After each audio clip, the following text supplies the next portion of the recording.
Yo, what's happening everybody, King GBL here, and welcome back to a brand new Go Bat Like video. Today I'm going to be showcasing the new Community Day Pokemon of Haxorus. This Pokemon just came out today in Japan. I went to Ueno Park, you guys can look it up on Google if you want to. Pretty insane place for playing Pokemon Go. We got ourselves a lot of shinies, a lot of XLs, and I actually got myself some really nice Articunos today. Do let me know in the comments if you guys are going somewhere good for Community Day, and I hope you guys enjoy it. So this first match here, we're in against the AXEW, and you're going to see me swap out teams, and it's also quite late here. It's like coming up to 9 PM here. I've been up since like 6 pretty much every day, so I'm not really too inclined to make like a whole overlay or anything. We're just showcasing this Pokemon and a lot of different teams around it. On this particular occasion, we've got Registeel and Sandslash. Now, there's a pretty strong weakness to this team, and it's defense Deoxys. I pretty much struggled to make a team that was not weak to Deoxys with Haxorus. But anyway, this Pokemon is pretty fun. It's really good with the breaking swipes, and it can do insane damage against Galarian Stunfisk and the Steel types in the meta. Definitely pretty fun Pokemon to use, and I highly recommend going out and getting it. I do think it'll be better for Ultra League. So if you're looking to build up your Ultra League arsenal a little bit, a counter user that knows Dragon type moves could be very, very interesting as like a bit of a core breaker for like the Cobalions, and of course you can look to land Dragon Claws and Girautinas and things like that. Could be quite an interesting one. Right here we appear to be catching a Sky Attack, but I don't really want to catch it. I'm trying to do stuff with this Pokemon, and in comes Umbreon. This thing does so much damage, and guys, do you want to hear a fun fact, right? I don't know if this was IVs or whatever. I've got a really like low attack one, right? I don't know if this is IVs, I don't know if the opponent just had super like defense bulk or whatever, but this thing actually beats Surfetched at a CMP. Haxorus beats Surfetched on CMP, which is hilarious. Just unfortunately though, for the Great League, even though you're debuffing the opponent, it is just a little bit too glassy. Like, there is a lot of Pokemon you can just basically RPS, right? Like, just double shield for them and take switch advantage, like put it on the lead, RPS the lead, and then just RPS the backline. Like, I feel like that's about the only way to play this Pokemon. Or you can, of course, that was a very nice catch, by the way. I don't think it was quite necessary because the opponent was debuffed from the breaking swipe, which is, of course, a very good thing here. And good games. Now, this game, I actually cut this out of the end of the video to put this into the front, right? Medicham lead, pretty terrible lead. They can go for an Ice Punch in 6. So we're going to farm up to 5 here, fire the move off straight away. Actually, they go for a Power Punch. I was going to try and CMP on the Ice Punch. They go for a Power Punch, so I'm like, oh no, this is not good. Look how much damage these counters are doing. So that one goes for it, and I'm like, okay, please just let me take you out. The opponent catches on a Stunfisk, and I'm like, oh, this is just going from bad to worse. This is just going from bad to worse, folks. We're going to start countering this thing, and we're just going to get farmed down. Or so I thought until I got off the Surf. And ladies and gents, this one Surf, believe it or not, takes out the Galarian Stunfisk, and the opponent is just absolutely bewildered, I'm sure, at this point. In comes Registeel, we'll come in with our Stunfisk. The opponent's going to see the writing on the wall. We can just match shields and like to Earthquake this thing and start outpacing it after the second Earthquake, and that's going to be a good game. So, the opponent didn't even have to see our backline. I wanted to include that one at the start because I thought that was a super funny one. In comes Noctowl versus Reggie, so we're doing a double counter line with this. I've done this for like 2 games, and you're going to see something funny that happens. We go into Swampert here with Haxorus a little bit late. Now, arguably I could let the Hydro Cannons go, but it's like probably even worse than Dragonite in this situation, where you just have to shield everything. You are more incentivized to shield up, because of course you can debuff the opponent and take less damage thereafter. But at this point, like, I'm just using this Pokemon just to take switch advantage. They go for an Earthquake, I think, realizing that they're only going to get off one move. We get a huge farm down, which is amazing, and that'll put us in a really good position this match. We have basically the answer to Noctowl in the back, but we're going to start spamming off these breaking swipes. And like, even at this point, if I wanted to, I could fire off 2 of these and come into Medi. Like, I could survive moves on Medi at this point. That is the one amazing thing about this Pokemon. And look how low we're getting this Noctowl. The opponent is forced to throw a move, and that's exactly what I want here. We're going to look to come in with Registeel and just start farming this thing down. In comes a Registeel of their own, and what I'm going to do here is fire a Focus Blast first. This will basically guarantee a shield off the opponent. Boom, the opponent shields it up, and I'm going to let them fire off a Focus Blast of their own here. Now, I feel like this might be a single move Reggie, because they go for Zap Cannon. Well, actually, it's hard to tell. Maybe they just want to debuff me, right? But we come in with Medicham, and if you're in this situation, you go for Psychic as Medicham to not allow them to get off 2 Zap Cannons. Zap Cannon number 1 goes very, very unlucky for the opponent. They do not get the debuff. We're going to fire off Psychic number 1. It's going to get them very, very low, as you can see, and we're going to look to Ice Punch the Noctowl, and that's going to be a good game. So yeah, Haxorus, definitely a ton of fun to use. Like, is it meta? Is it going to really shift things? Like, definitely not, honestly.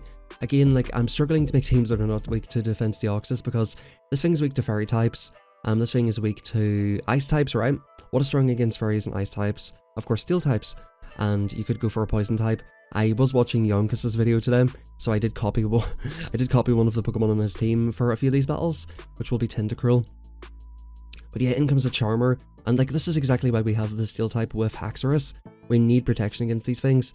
So the opponent's going to come in here and of course fire off a Disarming Voice. I believe this does have a debuff chance. They don't get it there, luckily enough.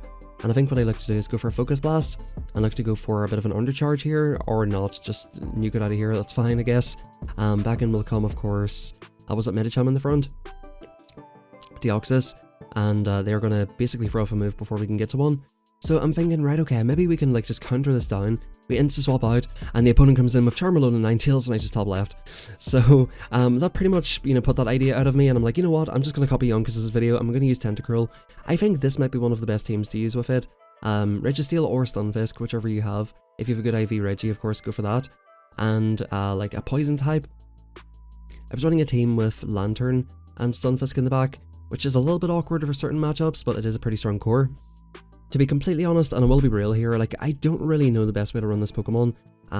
It's just a Pokemon that I've never used. It's a very unique Pokemon, with Counter of course is the fast move, so you have to watch out for the Ghost resistance as well, and of course Fairy types resist the counters, but you just want to get straight out of that match anyway.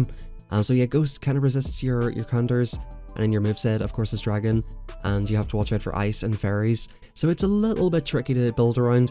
You could go straight Dragon Tail, but I think Counter is what makes it good as a Pokemon, but also makes it a little bit difficult to build around. So at this point I think I might come into a full Farm Down here. Shield up once, go for Farm Down, and we'll see what the opponent decides to do here. We're going to swap instantly into Haxorus here and just put the pressure on the Stunfisk. We're going to go for what I was thinking might be a CMP on the Breaking Swipe, which will debuff the opponent. I don't think that would have took them out, and we actually go for another one here on the Sableye. I'm perfectly fine with this. We need to get this thing debuffed, and this is like the best usage I got out of this Pokemon, debuffing Pokemon, and we actually win CMP. Of course we win CMP against Surfetched, right? So we're going to win CMP against Sableye, and look, we can almost two-shot this thing. We can almost two-shot this thing, ladies and gents. Now the opponent does have energy. I need to commit to the Farm Down on this. Yes, we do get the Farm Down. We have a Scald loaded, the opponent goes for CMP, but Tentacruel will win CMP, and that's going to be a good game. So yeah, definitely that team worked out a lot better.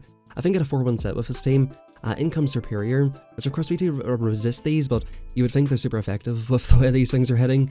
They'll go for a Leaf Tornado, or Frenzy Plant. They do go for the Dip Out, and here, once again, we're going for this. I don't, like, honestly, I need to learn Sableye matchups a little bit better. That's like a weakness of my knowledge here, because I don't really know what I should be going into here. So just to be completely honest, like, so I just decided to debuff it and go into Regi. It's like, if in doubt, go into Regi. Even if it's Medicham, just go into Regi, you'll be fine. Get off 2 Zap Cannons, you're fine. Like, that's pretty much my approach here. We're gonna go for Focus Blast, which will take out the Sableye, and we'll see what they want to come in with, but they actually do shield it, which was so surprising to me at the time. I'm thinking, okay, maybe I should shield this, but look, I can live another one. We've debuffed them, I've got a super bulky Regi. The opponent can go down 0 to 2 shields, and that is perfectly fine by me. If you want to take Switch that badly, you take it, buddy. You take it. Now, I don't necessarily want to double shield Haxorus just to like maintain alignment here, sort of. So like, I'm sort of happy enough to shield it once, and I'm hoping they cannot get to another move. The opponent comes in with Superior, and I sort of am like, if I want to keep this thing alive, I'm sort of forced to shield this. They go for the Leaf Tornado, and what I'm going to do is commit to a Farm Down. The opponent will get to another move. It's either going to be a Frenzy or a Leaf Tornado. It is the Frenzy Plant, which does an absolute ton of damage to Tentacruel. Now, what's the opponent going to come in with? What is it going to be? The moment of truth. It is Bastiodon in the back. Big dirty Basti. Big dirty Basti lurking in the back. Big dirty Basti lurking in the back. I don't know how we just can't win this one, right? Like, they're just going to farm us down, and they're going to look to powerful move. They swap out to Sableye, and I stop attacking here. I stop attacking because I need the farm. I'm only 1 off the Surf. The opponent goes for a Smackdown, and we get off the Surf and the Bastiodon. The opponent threw the match by swapping out. They were not tracking energy, and I couldn't believe it. I was like, no way I won that. I just recognized last second the opponent was like 1 off a foul play as well. So that was super close. A really fun win there, and we catch the Sky Attack on Regi in the next match. So we're definitely having a little bit of fun with this Pokemon, and just messing around a little bit, of course, with the different teams. Again, sorry for no graphic today, but like, I've already done a video today. I've already walked for about 3 hours around a big park, like up and down steps all day. And of course, you know, messing around and playing with the kids and stuff like that, and it's already like coming up to 9 PM here, so sorry for the, you know, the lack of quality in today's video, but of course we will be back tomorrow with a more sort of normal video. I think I overfarm a little bit too much here. I have a habit of this, like just trying to leave with a zap cannon. It's just, you know, it's just rough. I think the opponent did shield once there, which was quite interesting though. I'll see what the opponent wants to do, because I know they have a double, right? So I'm really incentivized to try and get off this focus blast. The opponent does not fire off a move. I don't think a body slam would have took me out. Probably not. I'm gonna go for the combo, wombo, double flombo, and go for this breaking swipe, which will debuff the opponent. And we'll see how much this, actually we're not going to see, because I'm just afraid to eat anything. Did I eat a single move on this thing this entire video? We're about to eat a body slam, which is already debuffed. Look at the damage. It done like 50% of my health. In comes the zoom roll, and the zoom roll's in for a nasty surprise in the back. We're going to debuff it once here. And you know, while we're doing it once, we might as well do it twice. It is a consideration to run Earthquake in this thing, by the way. This thing does no Earthquake, and I believe it has one other move, Dragon Claw. So yeah, just it would be Breaking Swipe Earthquake or Breaking Swipe Surf. Earthquake could be quite a fun one, but I feel like you're not really going to get to it that much, especially in the Great League. I was messing around with this Pokemon in the Ultra League, and I was able to land some Earthquake, so it is usable in the Ultra League for sure. I actually built this Pokemon maybe 2 or 3 months ago. Shout out to KitKat if you're watching. She was watching me do battles with it in the Ultra League, and it didn't go very well, let me just put it that way. But I feel like with this upgrade, it's going to do a lot better in the Ultra League. Now, we've got the Stunfisk in the lead this time, and nicely enough, the opponent's not firing off the Rock Slide straight away. They must not know the bulk of this Pokemon, because they would have threw that off straight away. I'm shielding this, we're RPSing the opponent, and we're going to see what they come in with. And again, like, we can just debuff whatever comes in. It's Sableye, right? So here we go. They, I think, just got a Shadow Claw Furry, so we can CMP on the second one as well. We can double debuff the Sableye. Oh, actually, maybe I'm just miscounting here in the video. Oh, I think what I decided to do, because I'm already at the move now, right? Which means I will outpace to the next one. So I'm going to get off 2 of these, which will threaten to take out the Sableye. That goes through. And look at this, even though single resisted, these counters are doing a ton of damage. And the opponent's going to be forced to shield, or give up switch advantage. Boom, good night Sableye, and in comes Medicham. I come straight in with Reggie, which might seem like a funny play, but I want to get off the debuff here if possible. And 2 Zap Cannons take this thing out. It's on Psychic, so this is perfect. This Medicham is super attack weighted, it's ripping through me. Normally these Medichams are doing way less, they're getting a big counter break point. They may even be getting 2 counter break points right here, and we're committing to another Zap Cannon. Now, if the opponent goes for Psychic, they're probably going to win this match, but they go for Ice Punch, and that is not going to be enough to take out this Tin Can.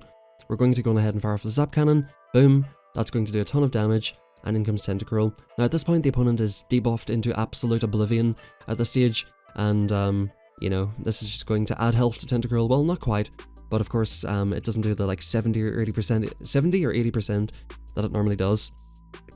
Sableye coming through, we're just going to do the exact same thing. I'm going to throw the Breaking Swipe. You can catch if you want, I don't care, I'll just keep throwing them. I'll just keep throwing them. That's the plan, like literally that's the game plan. If you want to know what it is, that is it. So yeah, the opponent overfarms here, which, you know, me being like a little bit tired and stuff, I'm a little bit like off track on energy. Free after 6 here, I think they're 1 off the foul play. So like they can shield back, and if they shield back, I'll farm down, and look to again just debuff whatever comes in, and RPS whatever it is. That's pretty much the whole plan here. That's literally the whole plan. Go down shields, RPS whatever it is, debuff it, and then come in and just beat it. Unless it's something terrible. In comes Noctowl. So this is looking really, really good. We can debuff the Noctowl, which I actually have 2 answers for it, so I just swap straight out this time.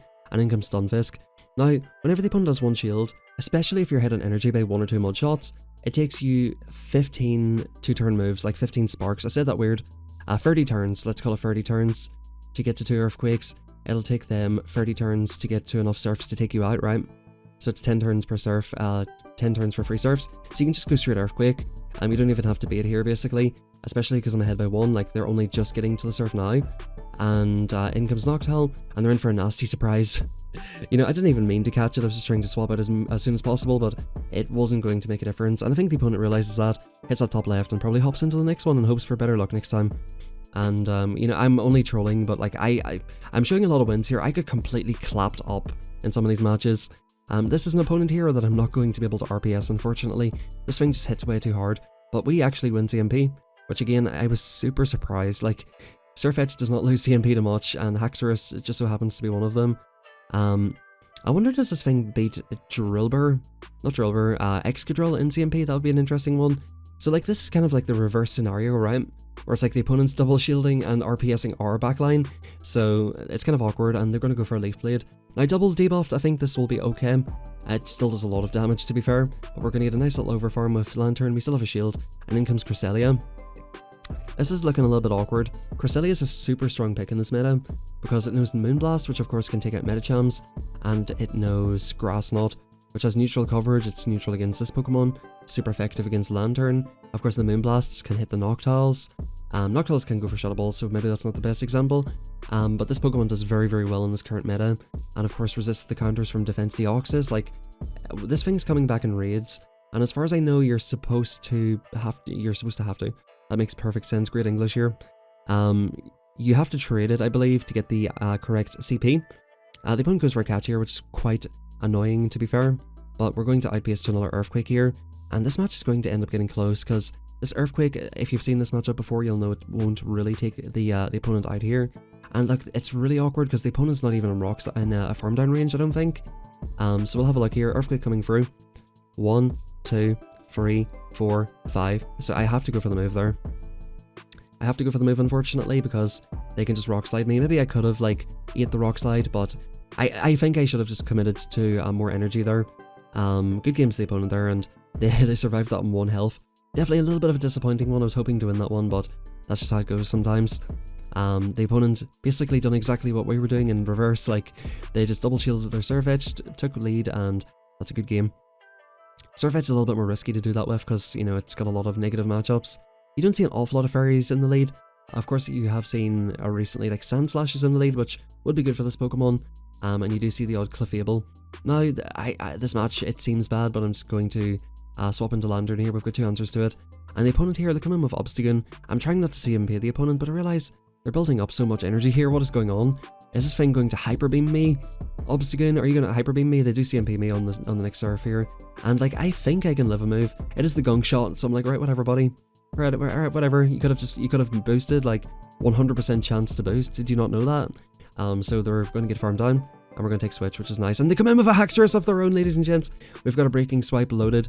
We're going to fire it off. See, health is more important in this situation, though. If you look at this, like, these counters are just ripping through each other, even though we're debuffing them first. They're just so far ahead on health, and they come in with Tentacruel just to rub salt in the wound, and they rub even more blah blah blah in the wound because they go for an acid spray. So we're just in an absolute mess, folks. We're just in an absolute mess here. They're going to go for a Scald here. 2 Scalds will look to take out Galarian Stunfisk, and like an absolute clown, I decide to go for the bait here. Will they call it? No. See, like they don't. They're too old for clowns. All right. This opponent is too old for clowns. They don't find it entertaining, and they're just not entertaining my bait at all. My only hope is here to farm this down and get off 2 moves, but it's just not going to happen. Should have just went for the move, and I would have been able to Rock Slide the Haxorus at that point. I think even then, like, I had no shields and the opponent would have farmed me down, and it probably would have ended up with the same result, but yeah, I think the opponent's potential lose condition is getting baited there. Haxorus versus Swampert. We can just farm this thing the whole way down. This is similar to Blaziken, like, you can just basically throw a move and farm it the whole way down. And the thing is, like, you're threatening it with shields as well before they even get off the move. You're winning CMP, and the opponent just swaps straight out here. Now at this point I decide to debuff the Charizard, and my hopes here is to come in with Lantern and basically look to farm this thing the whole way down. It is a Shadow Charizard, and as you're about to see, this Blast Burn is not going to do an awful lot of damage. But Charizard just hits so hard, even though debuffed, it still does that much. Now, at this point, I should eat this Blast Burn, no problem, right? But at this point, I should look to fire off a move here. I decide to commit to the farm down, and I end up having to invest a shield. Terrible play here, to be perfectly honest with you. But I did want to come out with the 100 energy just to double dump it into whatever comes in. They come in with Swampert. I'm happy enough just to dump this into this. This is fine. And in comes another Mudboy. Now, I'm going to fire off another Surf, and I'm going to look to transition into something here. We do have the Galarian Stunfisk. Now, this is a very positive matchup for Quagsire, but this thing cannot take a hit at all. And look, we're just farming it into a range at this point. Like, we have a move loaded, the opponent already knows that. I can just shield up once and go for the Earthquake. And at that point, between Surf and the counter damage with Haxorus, we're in just such a good position. Again, the opponent's win condition here is to call a bait. They do not call it, and we do go for the full move, which is the correct play here. Thank you very much, everybody. Have a fantastic rest of your night, and enjoy your community day. If you haven't yet done so, hit subscribe, drop a like, join our Discord, follow me on Twitter, become a member, and thank you. I'll see you later.